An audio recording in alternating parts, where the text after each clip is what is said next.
ఉన్నారు. కరెక్టే, నేను కాదనట్లేదు. ఆ 1700 కూడా ఎవరికి వేశారంటే ఫ్యాన్స్ కోసం. విషయం ఏంది, అల్లు అర్జున్ గారు ప్రచారం చేయలేదు కదా.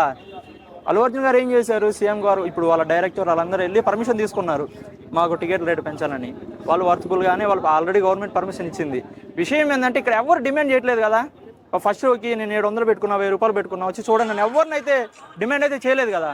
ఫ్యాన్స్ కోసం ఇష్టం ఉన్న వాళ్ళు వెళ్ళి చూస్తారు, నీలాగా ఇష్టం లేని వాళ్ళు సైలెంట్గా ఉంటారు, అంతే తప్ప ఎవరిని కిచ్చబడు. అన్న బాహుబలి టైంలో మీరు కావాలంటే గూగుల్లో కానీ బుక్ మై షోలో కానీ చూసుకోండి, 150, 100 అయితే 100% కాదు. కావాలంటే నేను ఇప్పుడే ప్రూఫ్ చూపిస్తే ఎవరైనా ఫోన్ ఆన్ చేయండి. 100% కాదు అంటే అట్లా తక్కువ చేయొద్దు అన్న, అది కరెక్ట్ కాదు. అర్థమైందా? పుష్ప రేంజ్ పుష్పదే, బాహుబలిది వాళ్ళని కంపేర్ చేయొద్దు. కాకపోతే ఆ కంటెంట్ వేరు, ఈ కంటెంట్ వేరు, అంతే తప్ప కలెక్షన్ పరంగా అయితే చూడడానికి వర్త్ అంటున్నా. అంటే నేనేమంటున్నా, ఓన్లీ ఫ్యాన్ షోలో మాత్రమే 700, 1000. అది తప్ప నార్మల్ గా 300. ఆ తర్వాత 1 వీక్ కూడా 200 అయిపోయింది కదా. 200 ఉంది, 1 వీక్ ఉంది కదా. ఉంది. బాహుబలి 2 అలా లేదు కదా, మరి దాని గురించి ఏం చెప్పి. బాహుబలి 180 ఉందన్న, దానికి దీనికి 20 రూపీస్ తేడా. నేను వెళ్ళాను 50 రూపీస్కి వెళ్ళాను, దీనికి 260 రూపాయలకి వెళ్ళాను. అయితే ఏం చెప్తా దానికి నేనేమంటాను అంటే, నేను చెప్పేది లాస్ట్ ఇయర్ నూనె రేట్ ఎంత అన్న? నిత్యావసర వస్తువులకను ఎంటర్టైన్మెంట్ కి సంబంధం లేదు.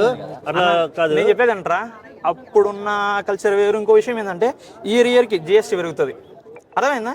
ఇది ఒకటైతే ఉంది కదా, నిత్యావసరాలు పక్కన పెడితే ఇయర్కి ఒక సినిమా పరంగా ఒక సినిమా రిలీజ్ అయితే దానికి జిఎస్టీ అంతా 28% ఉంటుంది.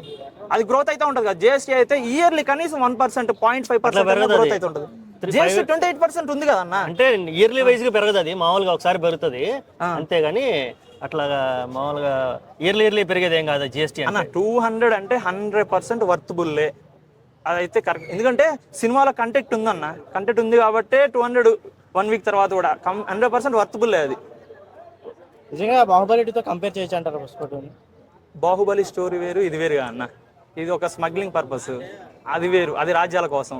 సో విషయం ఏంటంటే, ఒక కలెక్షన్ల విషయంలో కాంపిటీషన్ పెట్టుకోవచ్చు, కానీ ఆ స్టోరీకి ఈ స్టోరీకి అసలు కంపేర్ చేయొద్దు. నేను యాజ్ ఒక అల్లు అర్జున్ ఫ్యాన్స్గా ప్రభాస్ని కూడా ఏం తక్కువ చేయట్లేదు. ప్రభాస్ కూడా నెంబర్ 1 హీరోనే, ఫస్ట్ పాన్ చేశారు. కాకపోతే నేనేమంటున్నా అంటే, అది రాజ్యాలకు సంబంధించి, ఇది స్మగ్లింగ్ సంబంధించి, రెండింటికి కంపేర్ అయితే అసలు చేయొద్దు. కలెక్షన్ పరంగా చేస్తావా చేయి, దానికి డోంట్ వరీ. ఇప్పుడు ఇంతకీ అల్లు అర్జున్ గారు ఏదైతే చెప్పారో తెలుగోడి పరువుని బాలీవుడ్ లో తీసుకెళ్లి పెట్టాలనుకున్నాను అన్నాడు, అది నిలబెట్టాడు. ఇంతకీ ఆ మాట నెరవేరిందా? 100% అన్న, 100% నిలబెట్టాడు కదా.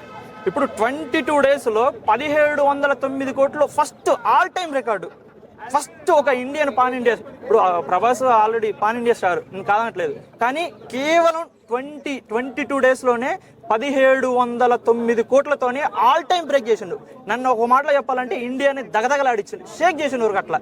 హిందీలో కూడా మనోడిదే అన్న, 648 కోట్లు. ఒక షారుఖ్ ఖాన్ కూడా బద్దలు రికార్డ్ తీసి పక్కన పెట్టేసిండు.